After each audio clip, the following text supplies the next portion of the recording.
MotoGP leaves Thailand from 2 weeks ago and starts off over the world. We go down under for the first time since 2019 and the Australian Grand Prix. And it's only 3 races then remaining in this year's championship: Australia, Malaysia and Valencia as well. A double header here at the moment with Malaysia before a 2-week break and the season rounds out in Valencia. It looks to be a championship decider as well.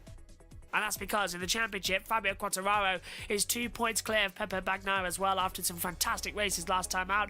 But Aleix Espargaro is only 20 points back as well. A 3-way fight for the championship then going to the last 3 races of the season proves the Australian Grand Prix is going to be one not to be missed.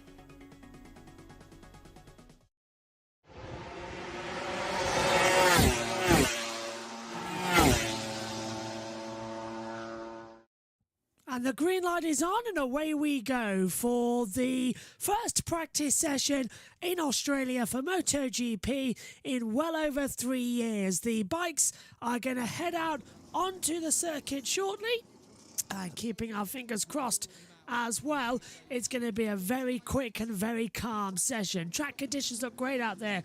As you can see, 17 degrees is the ground temperature, 15 degrees the air temperature. We've got sunshine, 63% humidity at the moment as well, and a delightful situation at the moment as well, where the weather is actually just about okay. Sunshine glistening down, the track is beginning to heat up as well. Overnight rain and flooding yesterday, and flooding in several parts of Melbourne as well. We're about 90 minutes away from the city of Melbourne. Hopefully this first practice session is going to be a great one. The green light is on and we're underway for the weekend. And Enea Bastianini massively get the exit of turn 7 as well on the exit curb. The rear just sliding out as well in the conditions, and the curbs are wet. He got a wiggle on and just about saved it. You can actually see the sun begin to heat up the track. It's belting down and the oxidization is coming through. And Fabio Quartararo too, coming out the last corner, having a moment. It's going like lee-ha as he was coming through. Some really treacherous moments out there. This is him on shoulder cam into turn 12, the last corner. Got the oil flags out, gets on the power and woof, just straight to the back as well. But they've got to be careful here because Moto3 were on less powerful bikes. They still had a few crashes, mainly down in turn 6. Now we're out there on the full power bikes. They've got to be really careful or we're going to see some massive accidents on these top Premier class bikes. So everyone set their first official lap times in the session then, 15 minutes down in the session, but just take a look at this. Open a battle camera. Bezzecchi, Quartararo, Rins and Pol Espargaro all separated by 19 thousandths of a second. The entire field are all separated by no more than 6/10 of a second in terms of the overall times. Finally, we get a new top runner as Quartararo jumps to the top on a 1:31.474 as he's got clear track. But now we're starting to get good times in. So the top 10 as it stands is Quartararo, Bezzecchi, Rins, Pol Espargaro, Alex Marquez, Marc Marquez, Miller, Bastianini, Vinales and Oliveira at the moment. Checker flag is out then, session is over, and it's Jack Miller at the moment who is the fastest rider with Alex Rins second. Now we've got Bagnia confirmed 7th, Pol Espargaro confirmed 9th, Maverick Vinales currently in 11th position as well. But can the Aussie do it down under on his first run towards the line now? Jack Miller crosses it, and Jack Miller is fastest. A 1 minute 30.459. That's the best lap time on the board so far. Zarco coming in for 6th. Alex Marquez takes 2nd. Marc Marquez down in 5th position. Aleix Espargaro might get himself back up there as well. He's 6th, goes 3rd. 1:36.87. Johan Zarco jumps to the top on the factory Ducati of the Prima Pramac bike. So it's a 1:33.68 then. That's the benchmark time in this session, it seems. Everyone else has set their lap times. Not much is going to improve on this. So at the end of the first practice session, here's the times. More coming across with Marc Marquez. Is he 7th or is he higher up? Marc stays in 7th position. So it's Zarco, Miller, Marquez, Rins, Espargaro, Bastianini, Marquez and Bagnia, Di Giannantonio and Bezzecchi. The top 10 going through to the next session. Next up, free practice 2. Green light, away we go for the second part of practice then for the 2022 Australian Grand Prix. This morning, Johann Zarco topped the timesheets from Miller, Alex Marquez rounding out the top three. Now, same conditions as there were this morning, but the track has dried out a little bit. We should be in for a much easier session. So Marc Marquez then has taken the overall advantage early on in this second session. He's done a 1:30.126. Vinales gone second. Zarco has dropped down to third position with Miller fourth and Alex Marquez fifth. But Marc Marquez, as he comes around the final corner now, almost looking in tune with his motorcycle, and he's starting to love Phillip Island in the drier conditions. Cross the line, 1:31.1, 9/10 down in his own time, but still going quick out there. A lot of running then in this second session then, and it's Marc Marquez who's still on top, 1:31.26, followed by Vinales, Quartararo, Zarco, Miller, the top five. Alex Marquez wins on his return, looking good, is actually Johan Mir, we're watching on the screen now. 13th at the moment, fastest of all in that middle sector. So he is finding the time needed. We'll wait to see if he can get inside that crucial top 10. With uncertain weather predicted throughout the weekend, these could be the best of the conditions. We've got bright, sunny, shiny skies out there now. So we're looking on the up and up. Middle sectors are changing up. Marco Bezzecchi across the line from P12. Cross it goes top, 1:29.871. Aleix Espargaro goes third fastest as well, 1:32.10. Vinales jumps to the top on the other Aprilia now, 1:29.745 with his best time. Now, where is Paul Espargaro? He's 3/10 up at the moment on the Repsol Yamaha as he comes across the line. Has he got anything in the bag? Cross it he goes. Third fastest, 1:29.981. So it's Paul third, Mark fourth at the moment. Alex Marquez is the final runner in the 10th position at the moment. And that puts Quartararo, estimated P4 in his run, but he's 7th at the moment with 3:10 to go now. Marco Bezzecchi's jumped to the top, a 1:29.513, a 10th down on his time is Quartararo. Vinales has been thrown up there in third, Marquez fourth, cross line comes Bagnia, 16th at the moment as well, 2 tenths down in his overall time. Bagnia only manages to go 6th fastest. There's time to be found there. Johann Zarco jumps to the top with a 1:29.475, great time from him there as well. Marc Marquez, though, 3/10 off the pace at the moment. I don't think he's going to find much with 10 seconds left on the clock. Across the line comes Marc Marquez now. And stays 6th. We've got another flying lap of him as the checker flag is out now. The session rounds out. Who's going to be quick? Well, Oliveira misses that. He goes 11th. Remy Gardner goes 21st as well. And now we'll wait for the times to come in. But it looks like Zarco might have topped the session for Prima Pramac, both FP1 and FP2. Okay, so the top 10 then. Johann Zarco on top for the second session running. Marco Bezzecchi is second. Paul Espargaro third. Quartararo fourth. Vinales fifth. Marc Marquez sixth. Aleix Espargaro seventh. Bagnia is eighth. Bastianini ninth. And Jorge Martin rounds out the top 10. If it's wet tomorrow morning, which it could be, they could be the 10 automatically going through to the second part of qualifying. Next up then, it is time for free practice 3 on Saturday morning. But Johann Zarco, who swapped Friday out. Green light goes on and away we go then for practice number 3 here. It's a bright sunny morning here down under in Australia. We're about 90 minutes away from Melbourne. And the top 10 as it stands in the end of FP2, you know, Zarco, Bezzecchi, Paul Espargaro, Quartararo, Vinales, Marc Marquez, Aleix Espargaro, Bagnia, Bastianini and Jorge Martin. The top 10. Track conditions, well, track temperature 21 degrees, air temperature 13, 64 km/h wind speed as well. Well, that's the humidity, sorry. Wind speed 24 km/h, blowing in from the east as well. Blue skies, track's okay, dry as well, and we're in for a good session as the green light's on now. So we've had the first couple of lap times then come in for free practice 3. It's slightly reset the order.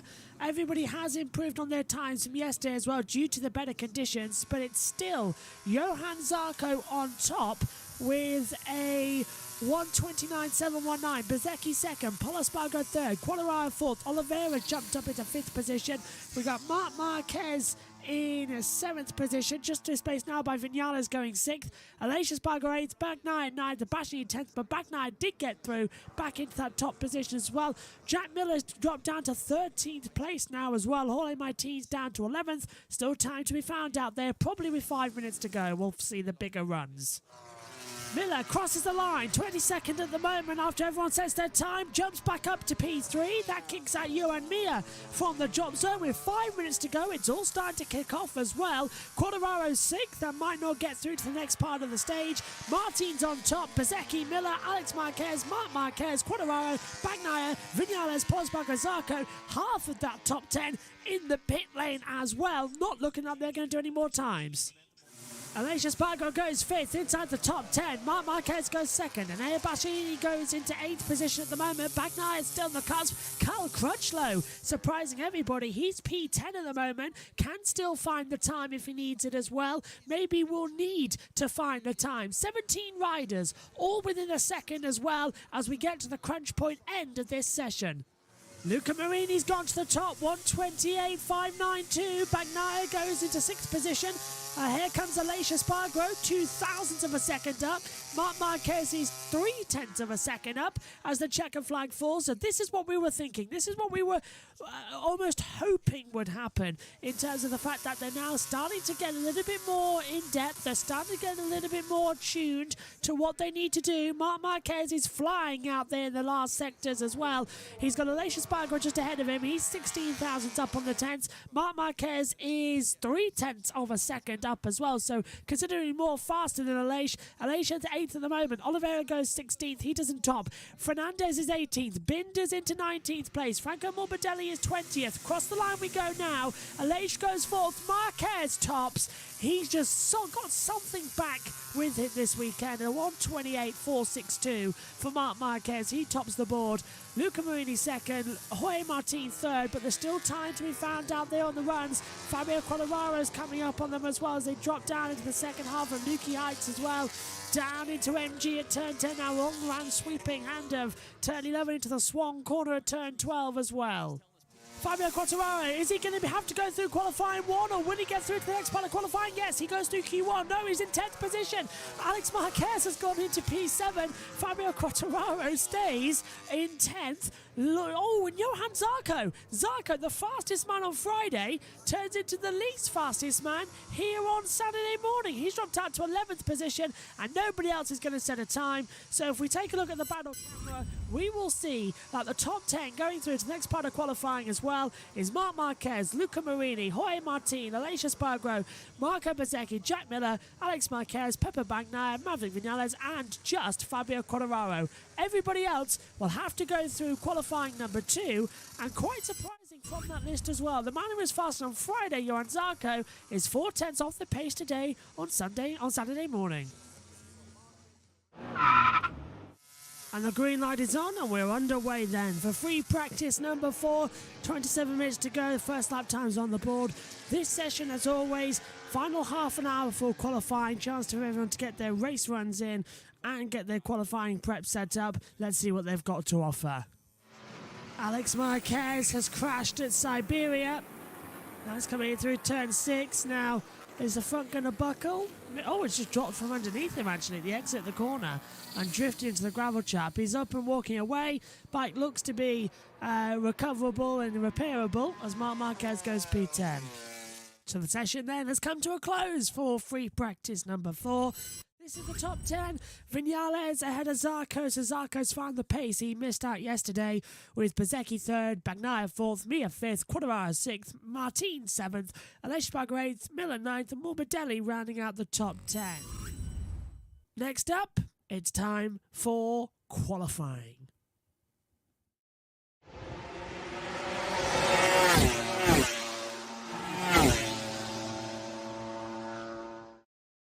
And the green light is on and qualifying is underway here at the Australian Grand Prix for MotoGP. Q1 is underway and going out in this session as well. Johann Zarco, who topped the two sessions yesterday and was second in practice 4, but couldn't get anything out of practice 3 this morning. He's alongside Johan Mir, Carl Crutchlow, Enea Bastianini, Pol Espargaro, Miguel Oliveira, Alex Rins, Fabio Di Giannantonio, Raul Fernandez, Brad Binder, Franco Morbidelli, Remy Gardner, Takiki Nakashima alongside as well with Darren Binder. Let's see how they go though, as Q1 is green. So we've had the first lap times on the board. Johann Zarco has gone on top by a tenth and a half to Enea Bastianini. Johan Mir has gone into third position as well. Pol Espargaro is fourth, and Gardner, Oliveira, Rins, Di Giannantonio, Crutchlow, Binder down in 20th position overall on the overall race time.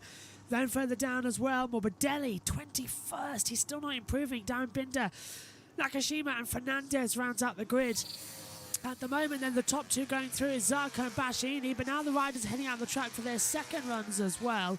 And if we take a look quickly at the temperatures, ground temperature, as the track is at 25 degrees, air temperature is at 15 degrees, humidity at 62% as well in Q1, 6:30 to go. Let's see who's going to get through in the last couple of minutes. Mia, on a decent lap, has gone straight on at Siberia, down at turn 6, and it's brought out the yellow flags. But he's continuing on. Johann Zarco now leaving the pit lane. It's Pol Espargaro who's gone top, 128.392, with Johan Mir second. Has put Zarco down to third at the moment and shaken up the order once again. Yellow flag out in the second sector. Checkered flag is out now. Johann Zarco, first one to cross the line. He's third at the moment. Does he go forward and faster? Yes. It's a 128.132. Rins goes into second. Binder, Crutchlow, Brad Binder, Darren Binder already crossed the line, so is Remy Gardner, so is Franco Morbidelli. Pol and Mir in the pit lane, so it's Enea Bastianini who you've got to watch out for. He was fastest of all in that first sector, and he's faster of all in the second sector. So this could still be through for Bastianini. 0.049 down to the first sector and up by 0.008 of a second in the second sector. So Bastianini could still be something to play for. Everybody else, I think, has played their game.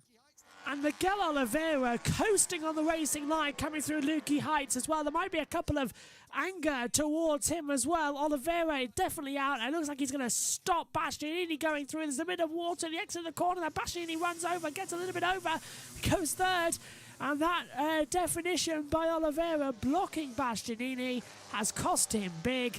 The two going through then to the next part of qualifying is Zarco and Rins as well. Bastianini starts 13th, Pol Espargaro 14th, Mir 15th, Brad Binder 16th, Crutchlow 17th, 18th for Darren Binder, 19th Remy Gardner, 20th Fabio Di Giannantonio, Oliveira is 21st, winner last time out, Fernandez 22nd, Morbidelli 23rd, and Nakashima is 24th. On then to qualifying number 2. And the green light goes on, and qualifying 2 for the Australian Grand Prix here for MotoGP at Phillip Island is underway. Now, who's going to have the better situation here? Marc Marquez, Luca Marini, Jorge Martin, Aleix Espargaro, Marco Bezzecchi, Jack Miller, Alex Marquez, Pepe Magnaire, Maverick Vinales, Fabio Quartararo, Johann Zarco and Alex Rins all going out onto the track now as well. Perfect conditions out there. Who's going to set the fastest times in the 15-minute shootout? 3 runs each. It's time to go racing. And Marc Marquez has come to a cropper. I think the bike has actually blown up the way it's looking like it's just gone slow. Bagnaia crosses the line, goes quicker still. 128.054. Quartararo's looking quick, so is Martin, but I think Marquez, fourth at the moment, is going to have to come into the pit lane and go on bike number B earlier than planned, as the first time's coming a cropper then. Quartararo comes across the line, fifth at the moment, and goes third, 128.174. So Bagnaia pole, Quartararo third, the two championship protagonists. Marquez is back into the pit lane with something wrong on the bike. He's going to move over to bike B for the last 9 minutes of the session. So they've all done the first run, and it's Bagnaia from Martin Quartararo, the front row. Aleix Espargaro starting 7th on the grid at the moment. And this is what happened to Marc Marquez then, coming out of Lukey Heights into MG, and the bike just steps up at him and it dies out. So let's see if we can hear. It's all strange, this. Can't hear the onboard. No, we can't. Looks like it's just gone straight away. He's turned and the engine's cut out. Yeah, it's died. Cut out. So yeah, Mark's bike's gone. Oh, he nearly dropped it. That's what he's done. He's nearly dropped the front, had to pick it up, and the bike started him. Wow. Jorge Martin comes across the line as well. Is he going to do anything? Zarco goes to the top. Martin goes to the top. The two Prima Primacs will take the front row of the grid. 127.767 for Martin. Zarco, 128.007. Across the line goes Quartararo, third fastest. Aleix Espargaro next up as well, ninth at the moment. Is he going to take any bigger time as well? Coming to the line, second fastest, 127.957. Bagnia, he's fifth at the moment, and he's looking good. But there's a final run for everybody out there, and Bagnia is towing Marc Marquez and several others round the track as well. Marquez is tucked in right behind Pepe Bagnia as well, coming out of the last corner of the Swan Curve as well, down to the line as well. Who's going to be on pole position then? Is it going to be Bagnia or is it going to be Marc Marquez? Marquez is up. Oh, Marquez with a 127.780. It's 13 thousandths of a second off the time of Jorge Martin. Last flying lap, and I don't think it's going to be the case. I think they're out of it now. Quartararo to the line, 42 thousandths down at the last count in the middle sector. Surely this is good enough for the front row? No. Second row, middle of for Quartararo, 127.973. Is anyone else actually going to improve in that first sector? Marquez is down, Bagnia is down, so is Aleix. Everybody else, I think that's it, you know. I think they've all backed out their lap times in qualifying, but they've all going to have to push again. Mark's definitely backed off. Luca Marini's only a 10th down as well as the checkered flag comes out. So it looks like it's Jorge Martin on pole position. We'll find out shortly. Marco Bezzecchi coming to the line. He's not done out the time yet. Ninth at the moment. Stays ninth, unfortunately.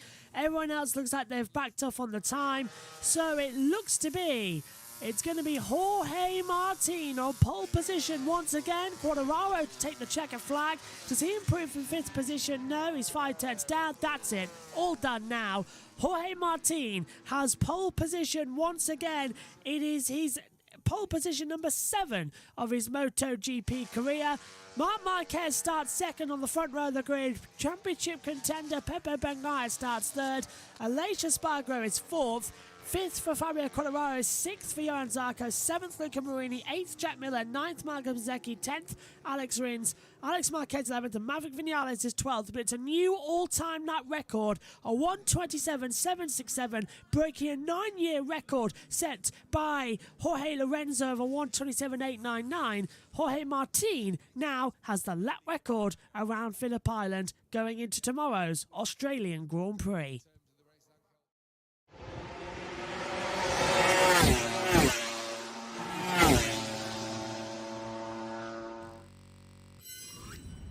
Hello everybody, good morning and welcome to MotoGP. We are live from Phillip Island as well. And let's just get one thing incredibly clear. It is 3:48 a.m. It is the morning and we are commentating live on this race. Alongside me in the commentary box is Megan Burch as always. Good morning, Megan. You've had some sleep. I have not slept. This isn't morning, this is hell. Yes. Good morning. But still, we're back in Australia, Phillip Island. It's a great circuit. Oh, yay. The championship is on the line still. Don't forget that. Quartararo leads by just 2 points to Bagnia. Why couldn't they have decided for championship in a night race? Well, they're not going to decide it here, are they? I mean, Australia at night race sounds amazing, but... Yeah. Have to go Has a no while one ever still. thought of that? An Australian night race? You still got to keep your voice down, Megan. It is early in the morning I still. don't care if I have to suffer through sleepiness, so does everyone else. Just turn us up a little bit on our voice control deck as well, because we're going to have to be talking a little bit quieter as well, because unlike where we could get away with it in other races, like in Japan, where it's 6 a.m., the race start here is 4 a.m. in the UK. It's the earliest start time of any race of the season, which means that the commentary is going to be a little bit different in terms of saying lights out, away we go, and all that lot. Why couldn't they have done the night races at summer for this? Because it would be winter in Australia, remember? And? Let's go over to Nat. She's down on the grid. But it's been a few years since we've been here. How good is it to... No one's done anything. It's done not anything. just us. Nobody's done anything in the world. How good is it to have racing back here on Phillip Island? Incredible. It's incredible. I mean, I know it's a bit of a cliche, the atmosphere, this place there's something magical about it, you know, and it's absolutely packed, you know. I mean, it's been carnage getting in. I mean, there's been flooding and stuff, but yeah, it's a real sort of, I think that's added to it. It feels a bit like Glastonbury, you know, so yeah.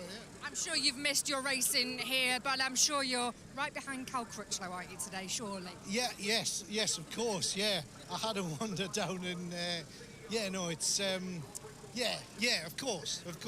I nearly said I had a wander down there, right down there, but yeah, no, good on him, yes. Tell us what else you're up to at the moment then while we're talking to you. Nothing, absolutely nothing. I start touring again next year, so it's all about motorbikes for now. Wow, that sounds good to us. I'm supposed to do like some sort of plug on it. No, I'm watching bikes, I'm riding bikes, just enjoying the sunshine. Enjoy today. Lovely. Thank you. Nice to see you. Right. Always nice to hear them down on the grid. We've just been told that we've got 7 minutes to go until the start of the parade lap. So that's at 3:58 a.m. here in the UK. That is 1:58 over there in Australia. Beautiful look around Phillip Island as well, with the beautiful sea just alongside. If you go north, Megan, I understand you'll hit Antarctica. That's the next one on the line. And trust me, at some point you can feel it as it's time for the Australian national anthem. Rejoice, for we are young and free, with golden soil and wealth for toil. Our home is girt by sea. Our land abounds in nature's gifts of beauty, rich and rare. In history's page, let every state advance Australia fair in joyful strengths, and let us sing. Advance Australia fair.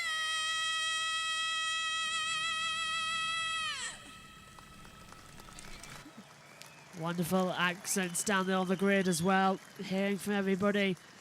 And not that long left, Megan, as well, before we get the start procedure. Are you just about woken up, or are you just still completely out of it at the moment? I don't know anymore. Fair point as well. We're just having a word as well. Adam says that he's got some coffee for you as well. I need one. Let's go to Sylvain Cantoni and see what he's going to say. FP4. In the front, we got really mixed bag, you know, of medium and hard. Marc Marquez behind me, he's gone for the hard front. He needs that support. The hard front gives a little bit more support. It might take a little bit more time to warm up and activate, but it will give him a lot of support during the whole race. Marc, intrinsically though, he's starting with the soft rear. He's the only rider that's using the soft in the rear, so expect a really fast start from Marc. Most of the other riders are going with the hard in the rear. This is because it's very high tire consumption here, and you need to try and kind of conserve that tire, conserve that rubber for the end of the race. So, except for Jack Miller, that's made a late change, and Marco Bezzecchi, that's going with the medium rear, most of the riders are on the hard. In the front, noticeably, Fabio Quartararo is on the medium. So, as well, Fabio, I think, with that choice, he's hoping to get off the line, and in those first corners, those first lap, get a little bit of an edge to try and get to the front of the race. Thank you very much, Sylvain. Was that you were whispering, Megan? Who blew that horn? Who blew the horn? The race control officials ready for the start. Well, about to have engines revving in their ears. The race control official with that horn. You... Also, how awkward must it be for Mark just then having himself talked about right in front of him, though not to him? Yeah, Marc Marquez starts second on the grid, of course. Jorge Martin's on pole position. Pepe Bagnaia starts third. Aleix Espargaro fourth. Fabio Quartararo fifth. Remember, Quartararo is on 219 points in the championship. Bagnaia is on 217. Aleix Espargaro, 199. So there's 20 points separating the top three, 2 points separating the top two. Mathematically, we've still got 7 riders in the way of the championship fight, all the way down to Johan Zarco in 7th, because he's on... he's 68 points back to Quartararo, and there's 75 points maximum available. After today, that becomes 50 as well in the last 2 races of the year. So there's plenty of time to find, plenty of time to get ready for it as well. But also maintain that realistically, it's a 3-horse race, but mainly between Quartararo and Bagnia. That's pretty much what it's been learned after the past couple of races, isn't it? It's like,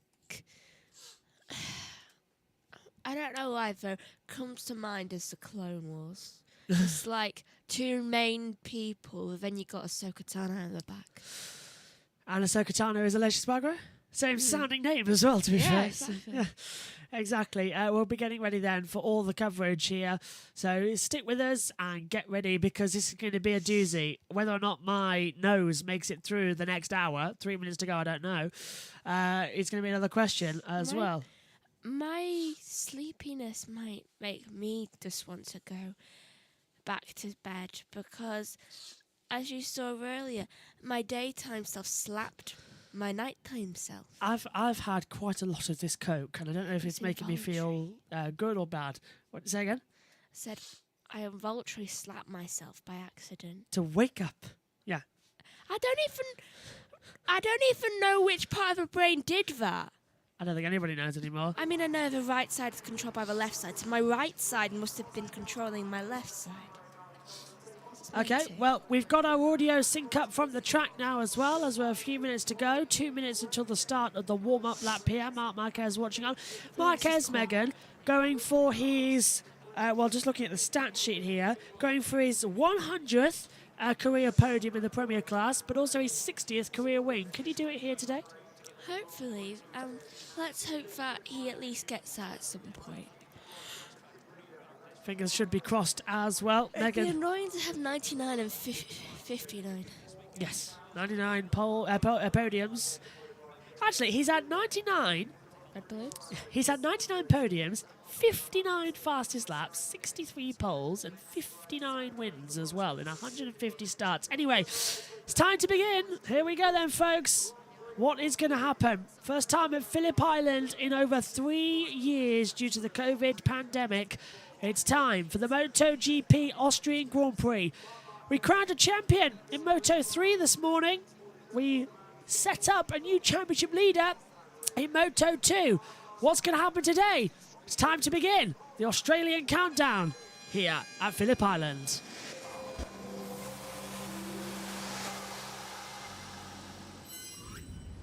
Here's the starting grid then for the 2022 Australian Grand Prix for MotoGP. On pole position is Jorge Martin on the first row of the grid. Marc Marquez is second and Pepe Bagnaia starts third. Row 2, Aleix Espargaro, Fabio Quartararo and Johan Zarco. Row 3, Luca Marini, Jack Miller and Marco Bezzecchi. Row 4, Alex Rins, Alex Marquez and Maverick Vinales. Row 5, Paul Espargaro, Jorge Mir and on board with Bashini. Row 6, Brad Binder, Carl Crutchlow and Darren Binder. Row 7, Remy Gardner, Fabio Di Giannantonio and Ralph Fernandez. And Row 8, Franco Morbidelli, Taki Nakagami and Miguel Oliveira starting in the back after impeding Bastianini in qualifying 1 has sent him right to the back of the field. Megan, we should get an interesting race to hear today. What are you most looking forward to? I was going to say the end, though I want to see if anyone crashes, most of all. I'm looking forward to that. The warm-up lap has started. It's time to get them off on the grid. Oh. Bad start for Quartararo there. Yeah, that was a really bad start. I don't think he was paying attention to what was going on. I think that's why he got a bad start, because he kicked off after everyone else had gone. Well, we've got an eye on Jorge Martin, who's got an excellent start as well on the Prima Pramac. He's got Bagnaia sort of holding second position. Aleix Espargaro has jumped up then in the field as well as they all try and load in. Here you go then. Visual on the screen now. 219 points for Quartararo. 2 points back is Pepe Bagnaia on 217.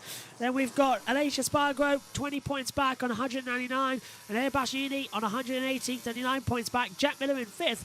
40 points back on 179. They're the top 5 who are in the fight. But actually, it goes all the way down to Johan Zarco, 68 points, because there's still 75 on offer.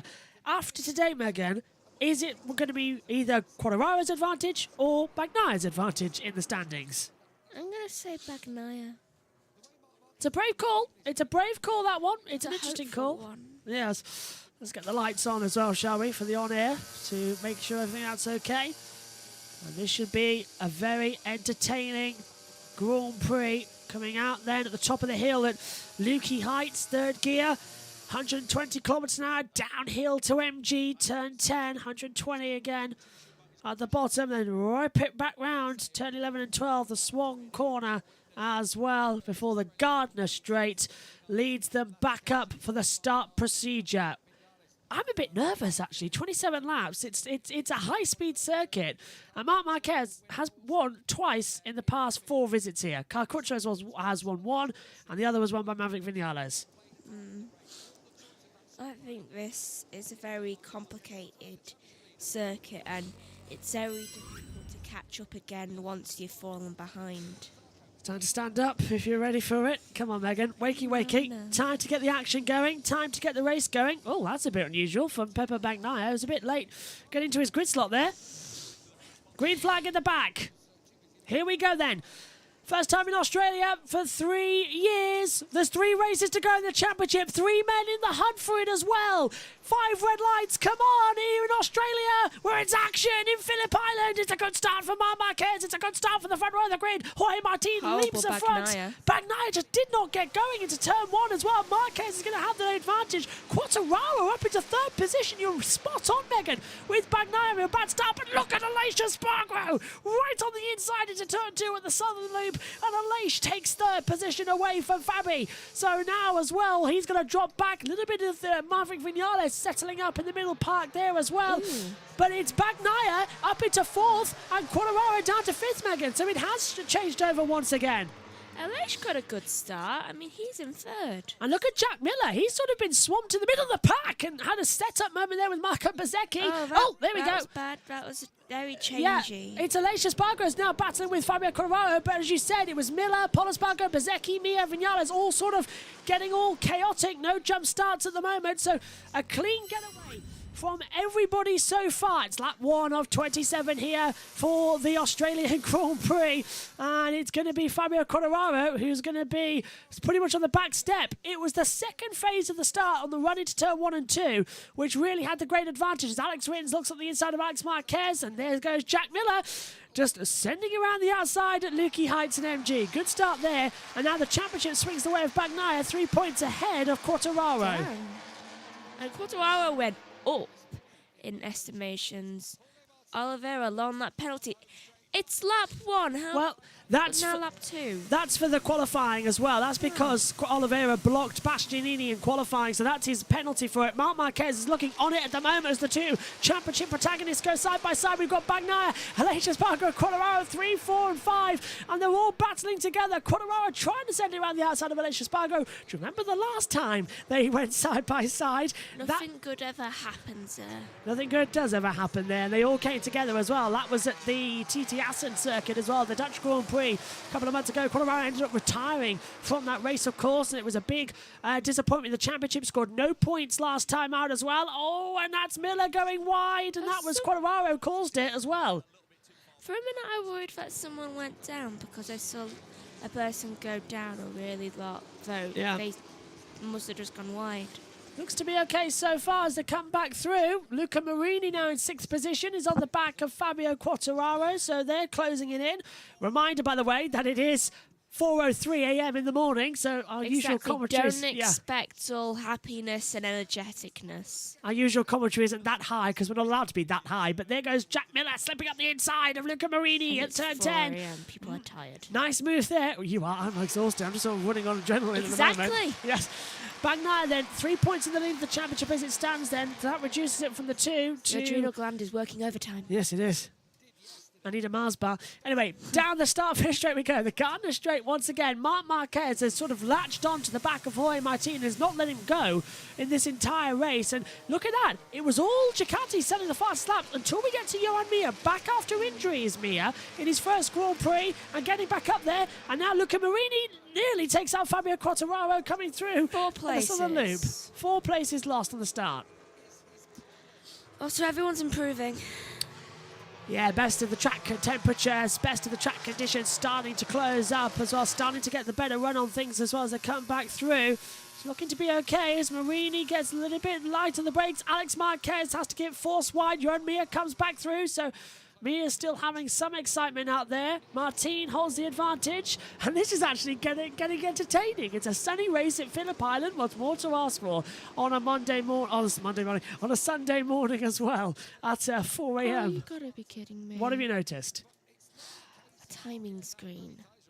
It hasn't glitched, is it? No, time screen's fine. What have you noticed, It mate? doesn't usually work like that. What have you noticed? It usually shows everything going as it is, how the drive's going Miller. at that moment, though it's not working like that. Well, it's starting to work, so that's a good news as well. It's bang on time, but Jack Miller's just slipped up into 4th position. He's passed Aleix Espargaro, so Jack Miller's on the attack at the moment as well in the other Ducati. So he's having a good rump up the field as well, and the bike's just squiggling for control, coming out up there as well. So we've got Bagnia, championship leader now in 3rd position. Alecia's 5th. Quartararo is down in 6th position, maybe 7th actually, because Luca Marini's gone through. And Aleix Espargaro is having a battle side by side now as well with Jack Miller, and Mate. Marini passes Quartararo. Yeah, make that 5 points now. What's going on with Quartararo? It's the usual thing we see of him, isn't it? Where he just sort of, he starts bad and then just has a bad race. Unless he starts well, he never gets up there and starts pushing, does he? Do you think it's the heat? Oh, he's had a moment there. Quartararo, he's long stop. He's gone straight on. Quartararo has made a mistake at turn 4. He's gone straight on and he has dropped to the back of the field. He's only ahead of Nakashima and 14 Oliveira. points. Oh my word, so Pepe Bagnaia takes a 14-point advantage if the race ends as it is now in the World Championship. And that was, again, as I was saying, Megan, we were literally just talking about it. Is that a commentator's curse? I don't know. But we were just talking about that fact as well, that Quartararo, he has a bad start to a race and he can't get out of it. He goes into a mood. He gets moody as the two Ducatis go shoulder to shoulder. And Bagnaia says, sorry, Jack, maybe a home race, but I need points here, mate. And swings around the outside. But Quartararo has a bad start, has a bad race, and now he's dropped again down to 22nd position. He seems to be a champion of luck, but that's unusual from him. He's dropped the ball this season. It is unusual of him because so many people thought he was going to be like, for example, like Max Verstappen winning 2 in a row. Yeah. Doesn't look like he's going to be that. No. Yeah. It does not look like that. Is your money on Bagnaia? You know, yeah, it is. I mean, I still really want Aleix to win, so I know that's an outside Oh, chance. the rear just locked when he came into brakes for turn 4. The Jack Miller corner, the new Jack Miller hairpin. It used to be Honda hairpin, now it's Jack Miller hairpins, now turn 4. We're approaching it now, but Quartararo's rear, the bike just locked, and he had to go straight on, otherwise he was taking about half the field. Rins up to 6th, Binder up to 10th. That's Brad Binder. Who's down? Fabio Di Giannantonio. He's dropped down into last position. So what's happened to Fabio Di Giannantonio? Is that a sensor glitch, or is that the truth of what we're seeing on the screen right now? Well, I'm not too sure, actually. He literally dropped down really, like, progressively, like... Yeah, it's just sort of gone whoosh down to the bottom of the timings. Maybe he had a similar thing happen as Miller. what Quartararo had. Miller's got the inside line into turn 10 at the MG after the Lukey Heights drop, and Miller goes up into 3rd place. So Bagnaia must have been told you don't need to challenge. So Jack Miller going for his home Grand Prix win. Can he do it? That's the question. Can he become the first Australian winner since Casey Stoner here back in 2007? Hopefully. Also, how much pride must Miller and Gardner feel? Oh, must be a lot of pride. A lot of pride at the moment with the two Aussies. Of course, Remy Gardner running here in 14th position at the moment. A lot of swaps going on at the moment. Yeah, we've got Aleix up to 5th, Rins down to 6th, Marini ahead of Alex Marquez, Bezecchi up ahead, Mia's up to 10th now, Binder's down to 11th. The timing screens are changing completely, and Aleix Espargaro's brought that gap down to 24 points, but that is almost putting him out. Miller remains in the hunt with 41 points with It's 50 more to than go. he had to get. Yeah, Miller came into this race. 20. Miller came into this race 40 points back, so he's only lost a point, but that's a point you can't afford to lose in this championship battle with only, after today, 50 on offer. But again, another mistake from Quartararo. Is it going to come down to the fact that Quartararo keeps making these rookie errors with locking up and going straight on, taking other riders out? It's Bagnaia who used to make those mistakes. In fact, he still did it at the Japanese Grand Prix a couple of weeks back. But it's now becoming Quartararo as this complete rider who can push so hard for race wins and maybe even a championship. And Quartararo's taking on some of Bagnia's early season form. I think Alex is doing quite good right now. Which one? There's three. Alex Rins, Aleix Espargaro, or Alex Marquez? Marquez. Oh, yeah, Alex Marquez, 9th at the moment, staying up there as well. Only 2.3 seconds off the pace. He's trying to catch up to his brother. I'm enjoying Marquez's attempt today here. His brother up into second position. And we've got a Moto3 style race going on here where nobody is breaking away from the front of the pack. Jorge Martin still leads, but it's only by a 10th to Marc Marquez, and then everybody else trails in as Alex Rins gets ahead of Jack Miller on our timing screens now for 4th position. We can see it visually with our eyes, and now finally it switches up again. And Fabio Di Giannantonio is still running, but he has dropped all the way down to 24th position and out of the tow. The entire field, Megan, separated by 2.875 seconds. The top 22 are separated by 6 seconds. So in this any is other sport, you'd add a 0 to this. Yeah, it's insane. The amount of slipstream they're getting from each other. And look at that, it's bringing Quartararo back into the title fight. It's 5.3 back to Martin, but he's in the train still that he can just start making up places one by one. Well, he's 19th, 21 to go, a position a lap. He's got the lead with 2 to go. So Quartararo needs to start pushing now before the field expands as Bezzecchi was looking for a move on Marini. Look at that. Morbidelli just completely passed Fernandez. Just like very gracefully, just like going around a corner, and I fit into this slot right here. Everyone's being a bit gentlemanly racing today, aren't they? No one's going like elbows out, yeah. No one's going like Marc Marquez to Nakagami as well. Nakagami's still not racing, by the way. That's why Nakashima is behind the 45 bike at the moment on the second LCR Honda. Alex Rins, meanwhile, gets his elbows out and makes a move down at the southern loop, up into 3rd position now, passing Bagnia. That's good news for everyone else in the championship because it reduces the gap now to 11 points to Quartararo, and the closer the gap, the happier we are that it won't be decided next weekend in Malaysia. It looks like it might have to go down to the season finale. Woohoo! I mean, everyone wants it to go down to the season finale, don't they? Everybody's just saying that So it's they more want exciting. it. Bang on, it's more exciting, yeah. What time will Malaysia be for us? 9 a.m. So a lot better race start time for us. Still not perfect. No, but it's better than 4, which is this one. I mean, it's 4:12 at the moment. We've done 8 laps, so it's 12 minutes for 8 laps. We should be out of here by 5, which is good. Hopefully quicker.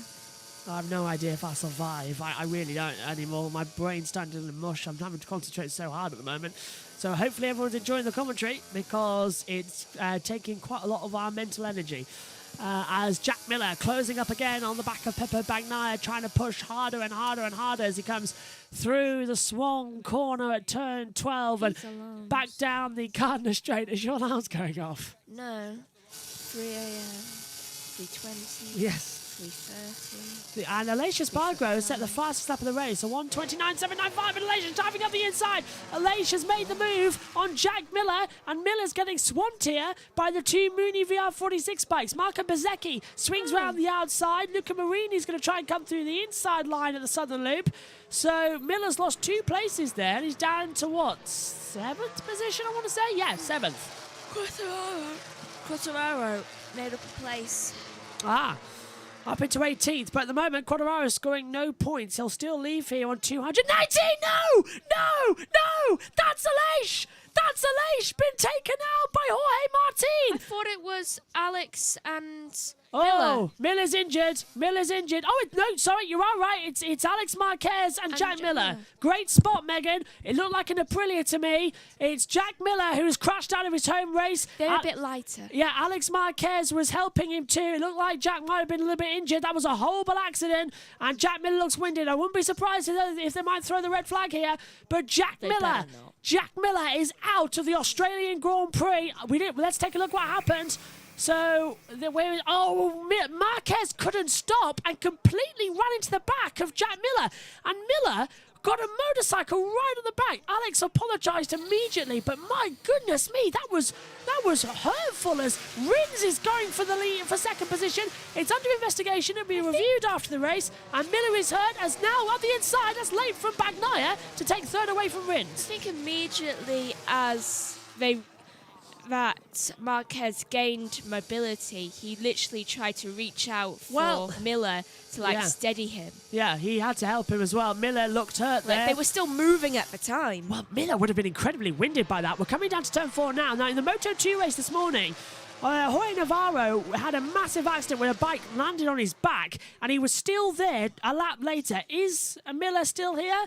No, I think they've pulled him away. Yes, they have. Great. So Miller's able to walk away from that. So the yellow flag has now been rescinded from down at turn 2 as well. 27 minutes left. Okay, so not bad there. So Alex Marquez is out after running into the back of Jack Miller. And for poor old Jack Miller as well, Megan, his title hopes are over, and the chance of winning the Australian Grand Prix for the last time are over too, after looking mega fast. Alex Marquez, I don't know what it is, but that was a bit, I don't know. I think Alex Marquez might need a talking to after that one. Why was he so fast into that corner and just, he completely, Maybe he hit he had Miller. a lock-up. I don't know. The bike looked off as well, so he was going too fast, too soon, and to me, that needs to be a penalty for Alex Marquez. Looking at that, there was no reason for him to do that type of manoeuvre, no reason for him to be going that quick in a braking turn. I think that deserves a penalty. I'm going to maintain my hopes that maybe it was just a lock-up and he couldn't stop. I hope that's true, but it wasn't exactly a great look. Jorge Martin leads. Alex Rins now moves up into second position. He's just past Marc Marquez on the run down towards turn 1 at Durham Corner. Now we're into turn 2, the left-hander southern loop, before it leads on immediately to turn 3, the very tricky turn 3, Casey Stoner. Quartararo's dropped down into 20th position. Has he made a second mistake? He's out! Oh no! As I go a bit too loud, Fabio Quartararo has crashed out of the Australian Grand Prix, and that's 2 mistakes in one race, Megan. Two left. Yeah, the championship now very much looks like it's going to belong to Bagnia, who'll take a big lead in the championship. How did he do it? So this is through turn 1 to a corner. Is the front going to dip? Let's take a look. Mid part of the track. Yeah, front dips. Oh no! Fabi, 2 mistakes in what? His airbag went off. 2 mistakes in 11 laps. What on earth is going on? The championship is just being drained away from Fabio Quartararo, and that's the biggest news that Bagnia can see. Two championship contenders out, 3 remain. It's like they're being picked off. One by one. Who's next? Well, Miller's out, Quartararo's out. So next time it's Bagnia and Bastianini. They're going inwards on each other. Look at that. Bagnia will now lead the title by 11 points and stands a mathematical opportunity to wrap up this championship in Malaysia next weekend. Martin and Rins. Look at them. Yeah, and up the inside, Rins trying to take second position. Yellow flag's been removed at turn 2, so they can now go full throttle at the southern loop. We've got a 3-way fight for the lead, and I honestly think Mark might just get involved in this, and Pepe might just back out. Bagnia wants the championship lead, with both Quartararo and everyone else being out of it. Rins might go for the lead, though. Looking on the inside, Suzuki want a last win before they leave. Marc Marquez wants to win in Australia because he loves this track. Mark wants revenge. Yes, he does. For his brother. It's like, I will avenge him by winning. Lost front grip as well, unfortunately, for Fabio Quartararo. He's out, so what's that? How many DNFs? Quartararo had a DNF in the Netherlands, a DNF in Aragon, and now no points in Thailand, and a DNF in Australia. So 2 non-scoring points racing in a row, and in the 3 triple headers we've been running, he has not scored twice. 3 times now. Wow. Very good. No point score finishes in the last 3 out of 4 races. He scored 8 points in Japan. This is that was on it. him. Yeah. He scored 8 points in Japan, nothing. Quartararo has had a massive dip in form. He's carrying the entire Yamaha team because, let's be fair, Franco Morbidelli is a bit useless on this Yamaha, which is surprising coming from a world champion. As Bagnia breezes past Marc Marquez and just says, see you later. Marc's going to send him around the outside. Okay, Marc keeps it on the outside line, kind of keeps their position. That was a clever move from Marc. He's just sort of said, we'll see you later, alligator. It's 11 again. So who moved up? Marquez. Okay, yeah. Mark went back to third. So the shorter the gap, the better we like it. Bastianini got 45. Bastianini on 45. Yeah, he moved up a place. Right. Yeah, here he is. Look, 45 points back. Oh, there's Jack Miller. Don't worry, he's just taking his earplugs out of his ears. He's not... I thought he was trying to go over to Van Gogh. Yeah, he's not cutting off his ear. He's just taking out the thing.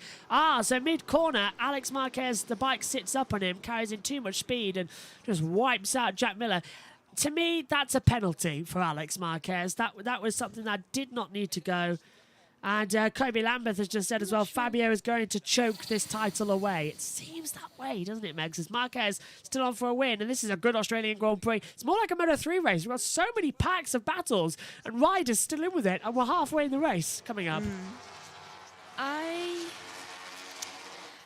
really am curious to see who else is going to go down. Want my money? Bagnaia. Just as a final kick in the nail for this season, and then it'll put Aleix Espargaro right back up there in the championship for the last couple of races. So Hopefully, Aleix will get right back up there. And you never know, he might just suddenly win.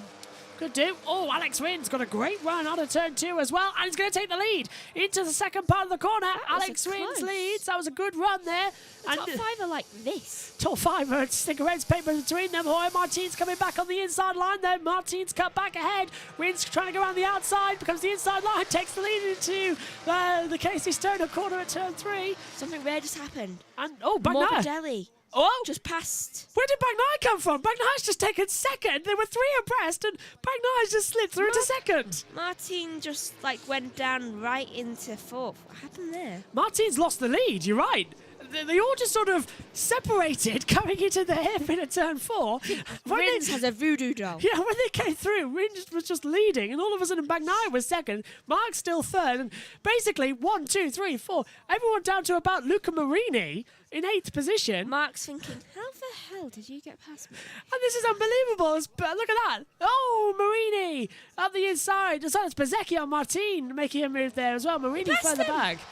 Look at that. The top 3 are separated. The top 8 are separated by 1.3 seconds as Rins leads. Bagnaia second. Marquez is third. Coming out of Swan Corner. And if anybody's got a prediction of who's going to win this Grand Prix, you're a better man than me or a better woman than Megan as they come down. Points. Bagnaia's going to take the lead. Bagnaia has taken the lead. Bagnaia leads this championship by 23 points to Fabio Quartararo. Okay, explain this for me. How the points are going up? Because Bagnaia is going up. Yeah. That's I was thinking that there was lead for a sec. You see, 4 a.m. brain. Yeah. Well, can I just point out, from maths. Fabio Quartararo, when we came back from the summer break, from being 68 points clear of Bagnaia, he's now 23 points behind him as Rins goes deep at turn 4 and Marquez takes second. So let me just get this straight. In Austria, which was 1, 2, 3, 4, 5 races ago, Quartararo was 68 points clear of Bagnaia. 5 races later, Bagnaia is now 23 points clear of Quartararo. If you look up the word choke in the dictionary, you will see a picture of Fabio Quartararo. Undoubtedly. You used to see a picture of Bagnaia. So I am really curious to how Hi, Fabi. Bastianini and especially Aleix have lost so many places, and yet they are in the exact same positions that they were before. I know what you mean. Bastianini's even higher. I think there might be a glitch. Do you want to know something else? We're only 23 minutes into this race. And we're past half distance. That's how quick this is going. That's how quick the championship is changing. I'm losing track up here in the comms box. Bagnaia leads. But Marquez is closing in on him as well. Look. Go on. For the championship. Yeah. Tell me, how does that make sense? It looks absolutely insane as well as they come back. Doesn't make sense. Rins is closing in the back of Marc Marquez as well. Mark will disrupt challenges, absolutely. Looks like he's going to be coming into it. There you go. Mark's looking up the inside of Bagnaia. Rins is there too. So the pair of them trying to find some way to disrupt the championship already. Basically, whoever wants to be world champion this year, just write your name on a post-it note. We'll put it in a magic ball, and if it comes up with your name, well done, you're the champion this year, because no one wants to win it. We'll make it a goblet of fire event. Yeah. Pepper Bagnia. Fabio. Quartararo, did you put your name in the championship trophy? No, sir, no. Well, to be fair, it would be. He has choked a bit, hasn't he? Of course he is lying. There you can see as well, Takeyo Yokoyama, the HRC technical manager, looking for Honda's first win of the season. Honda winless since last year. The only man to win on Honda is Marc Marquez. What a surprise. Can they win a race this year for Marc Marquez? That's the question. If I have anything to do with it. Well, Rins is closing in on the inside line, but that tail end drag of the Honda. On Marc Marquez, on his day, on that Honda, he's unbeatable, and he's looking unbeatable today. Bagnia only got to the front because he had a toe to help him through. He sort of slipstreamed his way through. This is looking insanely good for Marc I'm still trying to Marquez. figure out how he did get to the front. And he just sort of appeared. He took off his vanishing cloak as I just sort of slipped through. He came out completely out of nowhere, to be fair. He's the Harry Potter of Yes. MotoGP. He just slipped up and we didn't know. And Rins dives up the inside of Marquez. Oh, and way goes wide goes Bezzecchi. Martin slips back through to 4th position. So Bagnia leads. Rins is 2nd. Marquez 3rd. Martin 4th. Bezzecchi in 5th. Rins is either Hermione or Luna Lovegood. Yes. And it's Marquez's Ron Weasley. Oh, and that's Aleix Espargaro in P6, starting to close up on the title fight now as well. 11 laps to go then here in Australia. We're 90 minutes away from Melbourne as well. House colours. In Victoria, they are as well, actually. Gryffindors, Ravenclaw. That means Alecia's Slytherin. Yes. My house. Well, you're wearing Slytherin green in the commentary box at the moment, for those of you on radio. Hey to SHT, and Doug says Mark stole it in Texas last year too. Yeah, he did. That was his last win, actually, Marc Marquez. Last win for Marc Marquez was Emilia Romagna 2021. Am I the only one that saw the replay. starting screen just pop up Really? and then go away? What, the MotoGP starting screen? Oh, well, maybe they were trying to show us a replay and it hasn't come through. They must have. Yeah, Marc Maybe they Marquez. were trying to show the replay of the overtake. Yeah. Marquez hasn't won since Emilia Romagna last year as well, which was right about this time of the season. Can he find a way through here? That's when Quartararo won the championship, of course, that day. Not going to happen this time. That was because Bagnia crashed out. If Bagnia does crash out, the only one it benefits would be Aleix Espargaro. He'll close up the gap from 20 down to about 8. It's funny how you think he's still on 20. Yeah. 33 now. And now they're coming through. Jorge Martin's back up into 4th position, passing Marc Marquez. Possible. Go on. It isn't possible how Aleix has 33 points left now. I know what you mean. Aleix is closing in. It's like, But Bagnia needs to be adamant. he hasn't moved. This is what we were going to have a look at on the rate. Mark gets forced out by a great move from Jorge Martin. He sort of touched the back of him and said, would you please move over, sir? I seem to be faster than you. But Marc Marquez is coming back down the start-finish race saying, oh, no, you're not. Get behind me, youngster. See how it's done. As it's down to turn 1. Like Martin stays ahead. It's like in those old-fashioned movies where you see Charlie Chaplin running away from someone. Indeed. What's this? 1, 2, 3, 4, 5, 6, 7, 8, 9, 10 riders. Everyone down to Johan Zarco is in this race lead. That's how strange it is. We're just having fun. When was Mark's last podium? Texas. You're right there, Doug. That was his last podium as well. When he came back after leaving in Italy, he hasn't scored a podium yet. Hasn't even scored a race win yet. This season at all to come back through.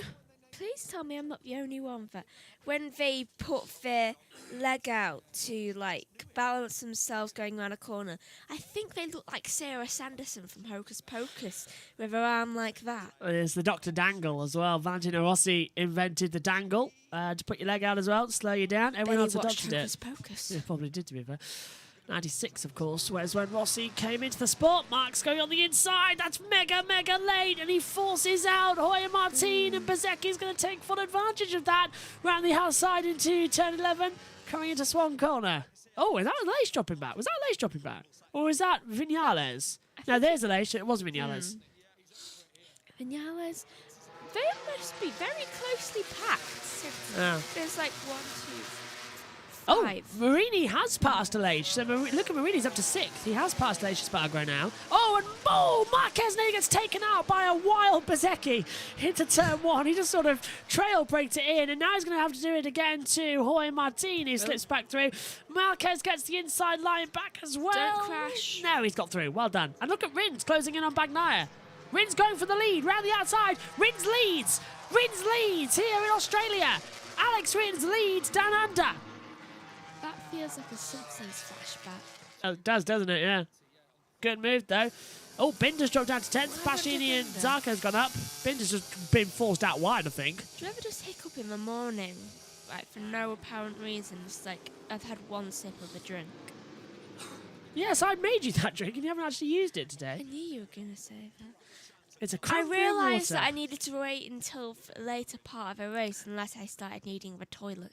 Fair point. 8 to go, and the doors are locked actually because it is 4:30 in the morning. Exactly. Hey, at least you're free for the rest of the day, though. I'm sleeping. Yes, look at this. So, can I just say, chance for a win here for Marco Bezecchi on the Mooney VR46 bike. He's got himself right in the tail mix, top 6 all battling together. He does have a chance at a win. Yeah, Bezecchi's getting good. It's all about the slipstream down the start-finish straight here, the Gardner Straight, because it's got such a run to the line. It's 0.59 of a mile out the last corner. And now look at that, by now he breezes through to take the lead again. Oh, and here comes Bezecchi on the inside line to take Rins. Rins just shuts the door. Close to him as well on the inside. It's turn 1. Although he loses it. And Bezecchi's taking him. Yeah, Rins changed to mapping 3. And I think he might lose this one. Oh, vote. Bezecchi keeps second. And Marquez I knew to it. 3rd. Marquez gets past Rins. Oh, and further down the field. Espargro. Here we go. Pole, that is. Gets past Vinales. And Mark's having to defend hard. Rins wants it back. He's trying to be forced around the outside line. Coming into turn 4, the Jack Miller hairpin. Used to be Honda hairpin, of course, so maybe Mark should be a bit familiar with that. I just realised Pole got past his brother's teammate. Just said. Oh, so he did. Maverick Vinales, yeah. Right. So, 7 laps to go now. And it's... Still no clue who's going to win this race. Bezecchi's my favourite. Still can't believe Quartararo made that mistake. 23 points back in the championship. Bagnia could be the world champion next week unless Bezecchi takes him out because he tried for a dangerous move there at the inside at turn 10 at MG. He's pushing hard, but if Valentino Rossi is awake right now in Europe, he's racing in Barcelona this weekend as well, so maybe he might not be awake just yet, but he's an old hand at this. He will be awake in Barcelona as well. His daughter might be keeping him up. Yes, indeed. He wants to see his team get their first ever win in the Premier Class, and it's Marco Bezecchi, the man who is from the same hometown as Valentino Rossi. He might be willing him on. Luca Marini is his half-brother. He's still willing him on as well as they come down through. Or he might be keeping his daughter up. Oh, It's like, Bezecchi. come on, watch this. Hang on, where did Rins come from there? Rins flashed across the screen. One ball I with don't know. Marquez. Rins flashed through. Marquez has repassed him now as well. It's like, did you think I was gone? Yeah. Oh, and Rins is through. Like every villain.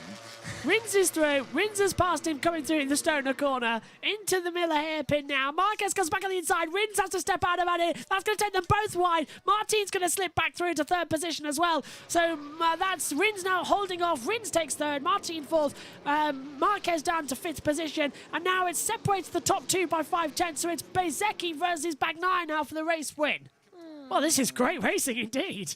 Worth the AM start. Oh, Morbidelli's crashed. Yeah, I thought there was something weird going on. So that's both Monster Energy Yamahas out of this Grand Prix. First time they haven't scored any points all season, the pair of them. Wow. So bad weekend for Yamaha. Great weekend for everybody else, though, in the hunt for the title. Great news for Pepe Bagnia because he can be world champion next time out. All he has to do next time out, Megan, is score 2 more points than Fabio Quartararo, and he's world champion. Oh, Marquez's bike's getting a little bit weird. Morbidelli's rejoined the race, so how long for? Yeah, might come back to the pit lane to retire if it's broken bike. 5 to go then here. You had one chance, just like, you only had to get 15th, wasn't it? Yeah, Marquez, yes, for points paying position. Marquez does the cut back on the inside of Jorge Martin and slips back through, gives him a nice little wave as he goes by, and a beautiful, beautiful manoeuvre there. As Miller again on the Bagnia again holding through and keeping Bezzecchi behind him, with Rins starting to close the gap. Marquez there too. 6-way fight. Both VR46s in it. Now counting Luca Marini and also counting as well Enea Bastianini. So somehow it's all coming through. Binder's gone through. Zarco's dropped to 10th. I'm sorry, is there something wrong with both the timing screen? Because honestly, that just was going to move up into 35 and it hasn't. So I definitely think there is something strange going on with those points. Morbidelli has come into the pit lane, so he is retiring from the race all of a sudden. And is there something wrong with the Aprilia today?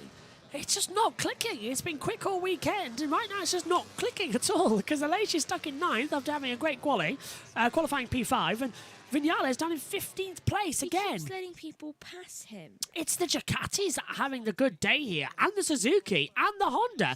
It's a complete flip with Suzuki and Honda having a good day, and the Mooney VR46 having a good day. I just realised, Mooney, like Remus Lupin. Mooney. And in the colours too, yes, all right. It's just basically a Harry Potter reference. Yeah, rest in peace Hagrid as well, was so died yesterday. It's honorary for him. Marquez trying to go around the outside then of Alex Rins coming through turn 2 at the southern loop. That Rins means shuts the Gryffindor door. has to win. Yeah, well, we'll see how it goes. Right now, it's the Red Giants who find a way through with Beppo Bagnaia. Can Bezzecchi find anything? 94 thousandths of a second separate them. But look at the run that Marc Marquez has got through Stoner Curve into turn 3 into the Jack Miller hairpin. Miller's been forced out. So, keep doing that because it's turn 4. Marquez gets forced out wide by Rins and trying to slip back through. It's not paying off the way we want it to. On the brighter side, Espargaro just went up a bit. Yeah. So it's now 35 again.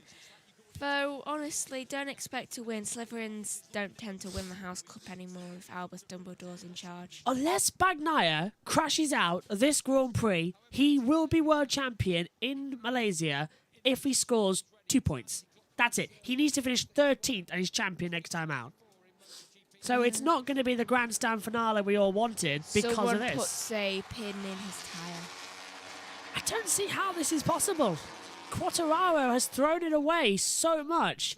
Are the points too big in the championship to make this a thing? No. No, I think they're just right. In fact, I want to use this style in MotoGP, in Formula 1 as well. As look at Alex Rins going for second place against Bezzecchi into turn 1.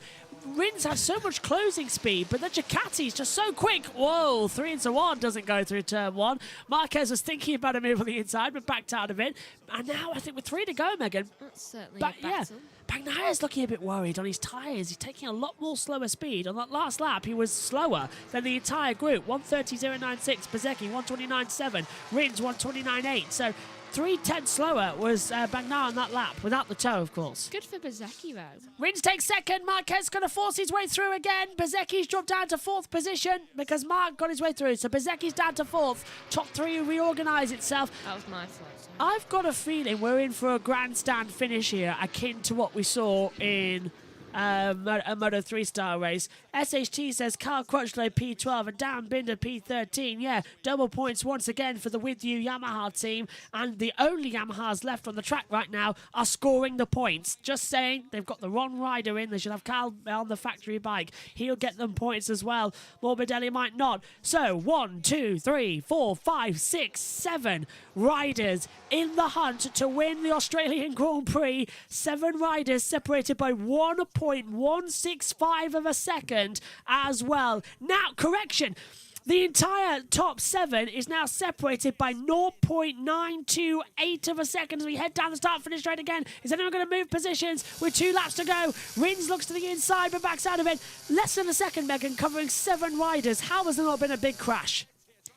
Well, there has been a crash before, though just not at this point.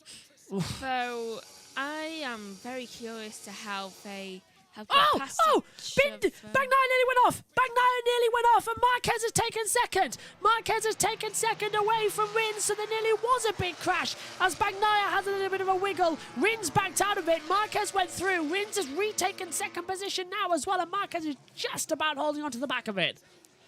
That was all very close just then. 1, 2, 3, Well, 7. 6, 7. Throw in. We see Zarco now at the back of that. 7. Is Zarco joined the back? No, Zarco's behind by 2. Bastianini's at the back. Yeah, so it's Bastianini at the back. So the top 7. Zarco and Espargaro have broken off a little bit because they're having their own little battle. I tell you what, who said Marc Marquez can't race? Who says Marc Marquez is having problems? Look at the speed loss that Bagnaia had coming up the hill. Rins is going to send it on the inside to turn 10. Not going to work out there, but we're in for a last lap showdown, Megan, here as well. It looks absolutely fantastic. It does look really good. Coming out the last corner then. Well, go on. Wherever you are in the world, stand up because we're in for a showdown here in Australia. 1 lap to go. 2.764 miles here at Phillip Island. A three-way fight for the lead. Rins dives to the inside line to turn 1. Bagnaia's late on the brakes. Marquez is coming in closer with the 2. Rins is going to try and go through. Bagnaia's going to try and hold him around the outside line. It's not going to work out. Rins going to go on the inside. Rins takes the lead at turn 2 at the southern loop. Marquez is going to go on the inside line. Bagnaia's going to force him out. Marquez takes second. Big change in the championship now. This is what we were talking about. Marquez is going to be on the push to pass Rins. And now look at the 2 Mooney VL46s. They're going to go side by side as well. Bagnaia needs to find a way through at the hairpin. It's not. He's going to try and go on the outside of Marquez. Not going to work out. And now, Megan, Bagnaia's starting to falter. And Mark might just take this. He might, and hopefully he does. Oh, because it'll be look nice at and this.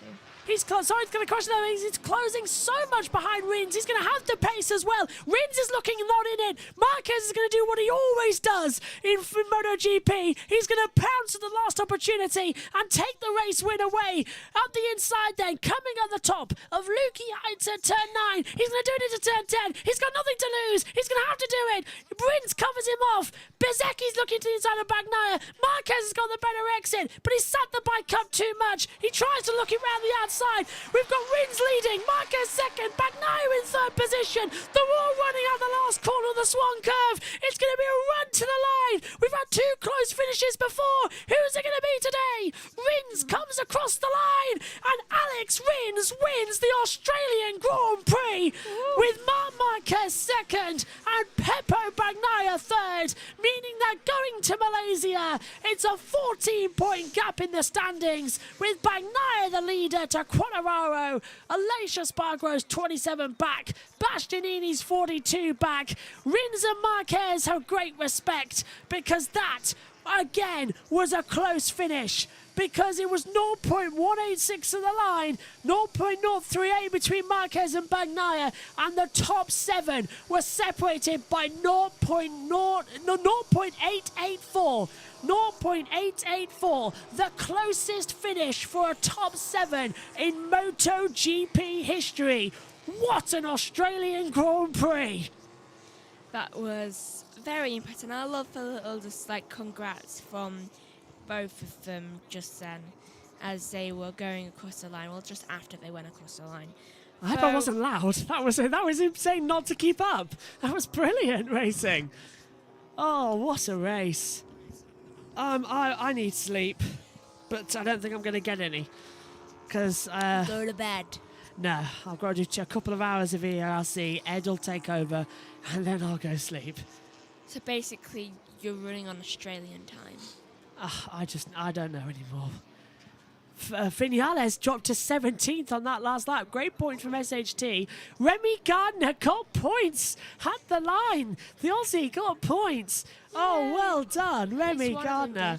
Wayne, his father, will be delighted. But Marc Marquez gets his 100th Premier Class victory. 100th Premier Class podium. I do apologise for that. His 100th podium in the Premier Class, and it was almost close to his 60th career win as well. It was almost. So, am I the only one seeing how far down Vinales went? No. SHT did point out Vinales down in 17th position, and you're spot on, both of you. He dropped massively out the points, but the top 8 separated by 0.884 is the closest combined finish of a top 7 in MotoGP history. And Marc Marquez goes to adore the fans. Look at that. Aww. And they love him, and he loves them. 139 podiums in his career, 5th most podiums in Grand Prix history. Marc Marquez and Angelo Nieto are now combined together. Marshall's beers go everywhere. That's on the top of the television controls, so if he knocks out the power, we know who to blame. Jeez. What a race. If we're just going to jump into them then, just like, I belong to these people now. And look at that, though. Great result, though, for Marco Bezzecchi. I'm just trying to have a look at his best finish as well for Marco Bezzecchi on the 72. Here he is on my monitor. His best finish was second, of course, in the Premier class. When he came in, he finished second a couple of months ago. And Marco Bezzecchi has been announced as the 2022 MotoGP Rookie of the Year. I'm not surprised. I'm not. That's a fantastic achievement for him. So, okay, it's not going to be as easy for Bagnia to clinch the title. It's a 14-point gap now. And I suppose that means to us, it looks like it is going to go down. Unless Quartararo DNFs next time out, it's going to go down to Valencia, isn't it? Honestly, there's a fair chance of that happening. Quartararo DNFing. Yeah.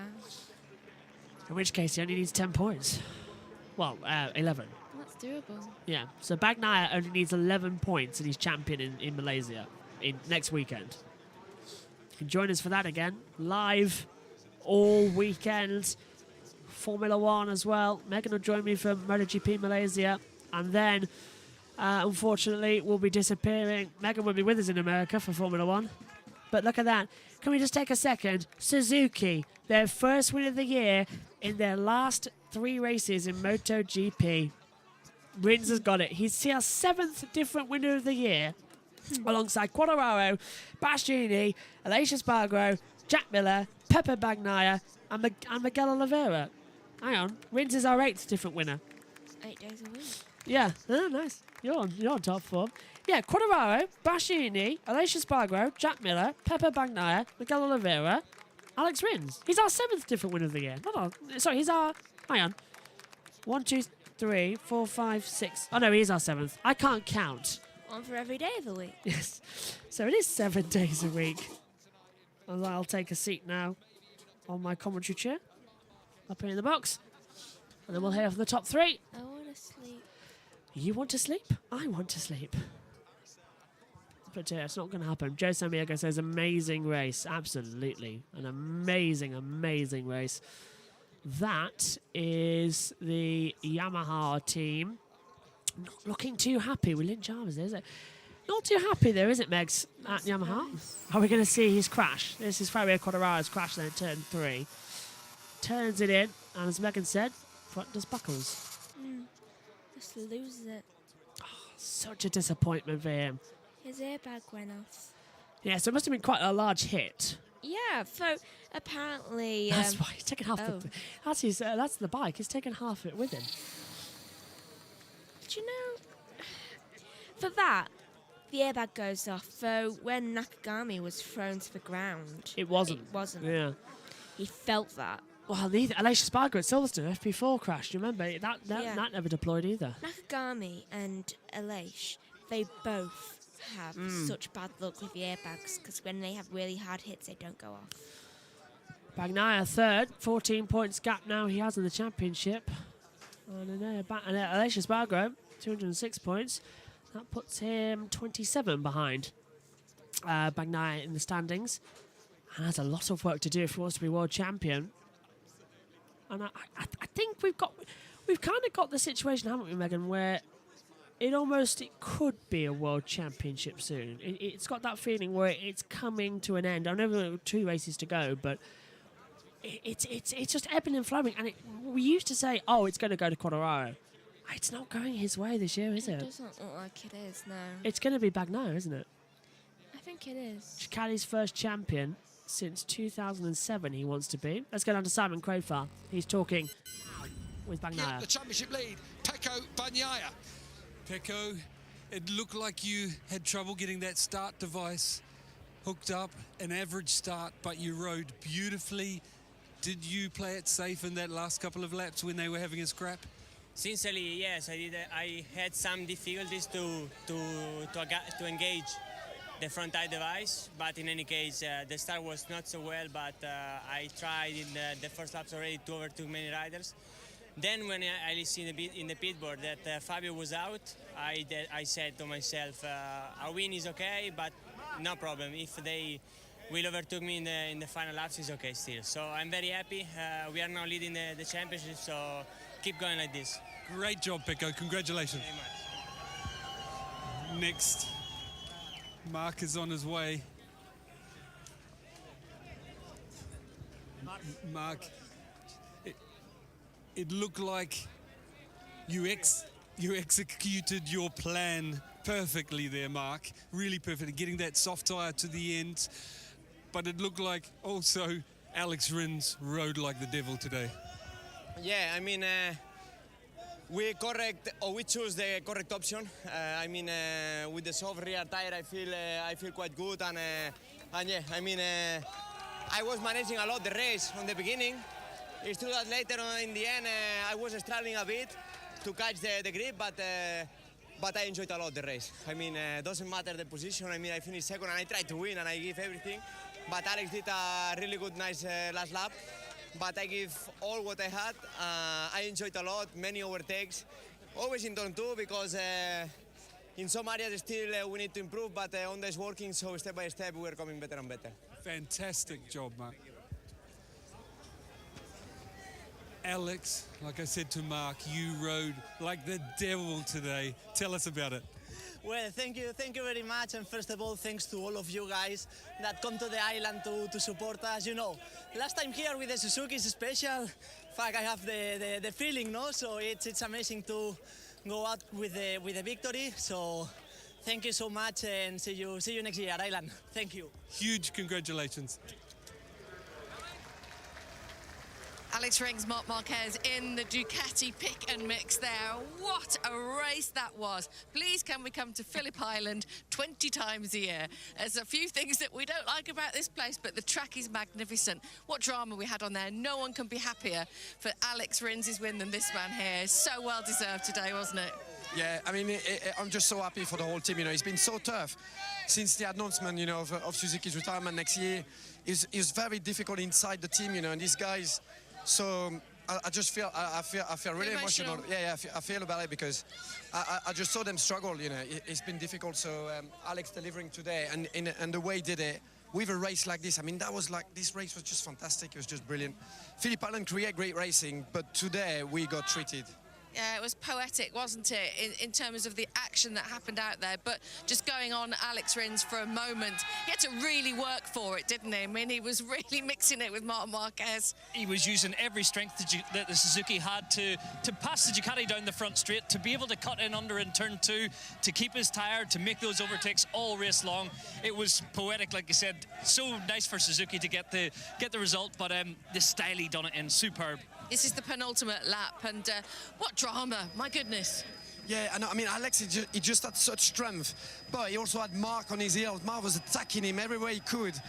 Out of turn 3, Alex was really super strong there onto a stoner corner, so he was able to stick it up the inside there. He was really strong on brakes as well. It's just his unique riding style as well that suits this track so well. You know, it was difficult to pass. The Suzuki was quick in the straight as well, really quick. Where did this come from? Because we didn't have him down as the winner, not a disruptor. No, well, I mean, we know the bike is well balanced and he's good on tire. I've lost my voice because we were screaming in the box. the bike is really well balanced, and here, like we said, there is really high tire degradation. So the Suzuki is good at that, but Alex is so good at managing, you know, that tire, managing the throttle, not spinning too much, and the bike was so fast in the straight. I mean, he was able to keep up in the slipstream of the Ducatis and put it all together. That was it. There was just a few corners where he was very special, and I think that was down to Alex, just the way he rides. Yeah, the magic that he created, that he brought to the race here. He makes it up on Sunday as well. He's a Sunday man. When he can smell blood, he's going to have it. I think everybody was probably screaming on the final lap of that race, Michael, because you just didn't know what was going to happen, did you? No, talking about smelling blood, Mark smelt it today. He thought the chance of victory was on, but what a last lap that Alex Rins pulled. This was a decisive move around the outside at turn 1, stealing the line away into turn 2. Watch Mark just cuts up the inside of Pecco. This gets so close. Pecco gives it up. He's thinking about the championship today, but at this moment I thought, you know what, Mark's going to have at least one attempt on Alex Rins, but Alex rode such a last lap, he never gave him a single opportunity. Yeah, he just closed all the doors, and he made that difference. You know, he made that little gap. It was just about enough to hold Mark off. Mark was on one though today. I mean, we said he was going to be strong. He was hunting. You could tell he was so close. You know, getting really close to the guys, trying to not push them, but just on the limit. So Mark was back at his best today. In terms of the championship, it felt like it was a pressure cooker, and we were all in that cooker with them. I mean, you felt it on the grid. There was a lot of tension. And let's just talk about Fabio Quartararo for a moment, because you have to think that he could have finished top 10 even with that pushback, but it just all has gone wrong today, hasn't it? Yeah, unfortunately for Fabio, those early laps, it looked like he couldn't get his tyres up to temperature. This moment was almost like a binding of the brakes. He was grabbing the brakes hard as he was picking it up, and the rear wheel came off the ground. He had to straighten it and go straight on. Then this moment into turn 2, similar to the Moto2 Championship leader, rolling in there, trailing the brake over that little bump, just folds away. So yeah, heartbreak for Fabio, but it just looked so tough in those early laps. It looked like he was a sitting duck. He couldn't make the bike turn. It was really heavy, and I think it was all down to tyre temperature. Taking nothing away from Pecco Bagnia today, who was absolutely magnificent out there, and he did what he needed to do, and here he is now with a comfortable lead in the championship. Yeah, Pecco managed his race really well. It was a very clever ride from him. He used the strength of his bike. He placed himself well, always following, you know, being at the right place at the right time. So very clever race from Pecco. Not too many risks in the last lap as well. So yeah, well done to him. As you can see, it's podium time happening right behind us, and I know the man next to me is going to want to jump up and down a lot. Gav. Onto the podium then comes Alex Rins. An absolutely astounding victory as well for Suzuki. It's his 4th career win in MotoGP, his 16th of his career, his first win since Aragon in 2020. The last ever Suzuki trophy in MotoGP could be. They're leaving at the end of this year, and that could be their last ever team's trophy. Paul Little, the AGPC chairman, presents third place to the new championship leader, Pecco Bagnia, in 3rd place as well.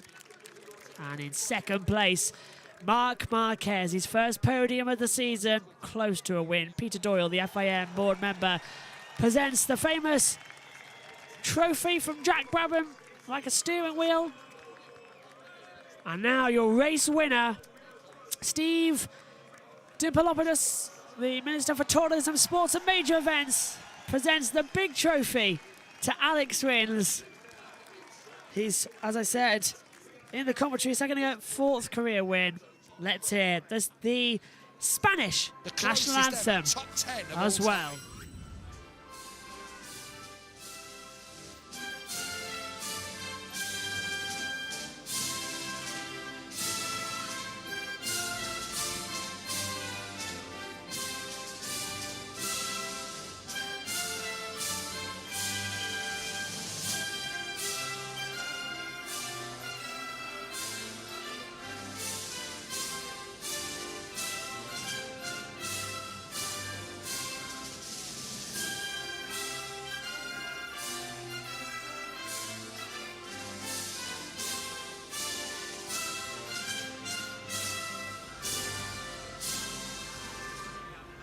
An amazing achievement for Suzuki and Alex Rins. And now, as ever, it's gonna be champagne time. Although, I'm not seeing any champagne being delivered onto the podium at the moment. There we go! It's champagne time! A fantastic race, a fantastic, unique achievement as well for Alex Rins. Is that his last win? Is that Suzuki's last win? It's almost certainly for Suzuki. Time will certainly tell. as it's celebrations up on the podium. It's time now for us to take a look at what happened in today's race, and let's start off with the full race results then for the Australian Grand Prix of MotoGP. Alex Rins takes his 4th career victory as well, and the first since Aragon 2020. Is that Suzuki's last win? Well, time will tell. Second place was Marc Marquez as well, his first podium in over a year, and his first podium since his return as well to Premier Class Racing. Pepe Bagnaia finishes 3rd and extends his championship lead now to 14 points. Marco Bezzecchi finishes in 4th, and Air Bashini is 5th. Luca Marini goes into P6.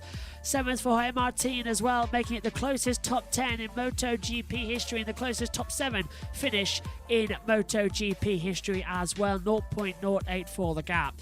Johan Zarco was down in 8th position as well. Aleix Espargaro dropped to 9th in the end as well. He's 27 points back now in the title. Brad Binder rounds out the top 10.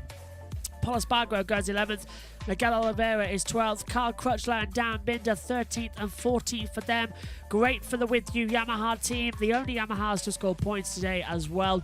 Brilliant once again from them. Remy Gardner as well on home soil gets points as well in the Tech 3 Yamaha, the Tech 3 KTM factory. He goes in 15th position. His teammate Raul Fernandez dropped down to 16th. Maverick Vinales dropped down to 17th place in the end results as well. Johan Mir was 18th after getting forced out in his return ride as well. Great from him.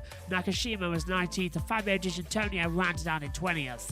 Out of the race, Franco Morbidelli, Fabio Quartararo, Jack Miller, and Alex Marquez as well. A very dramatic Grand Prix for them. And in the world standings, Pepe Bagnaia now has 233 points. He is 14 points clear of Fabio Quartararo. Aleix Espargaro is 3rd on 206 points, 27 points back. And Air Bashini in 4th, 42 points back.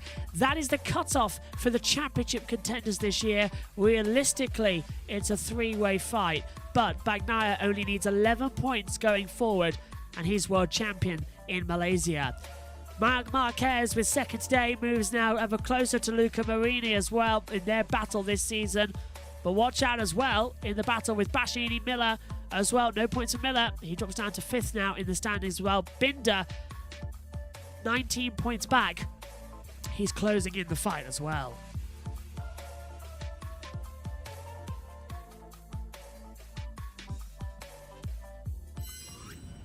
Well, that about wraps it up for us then here in MotoGP Australia, your one and only stream this weekend. I encourage you all to go to the EERC's YouTube channel where they're covering the 24 hours of Bahrain, the esport event as well that we're running.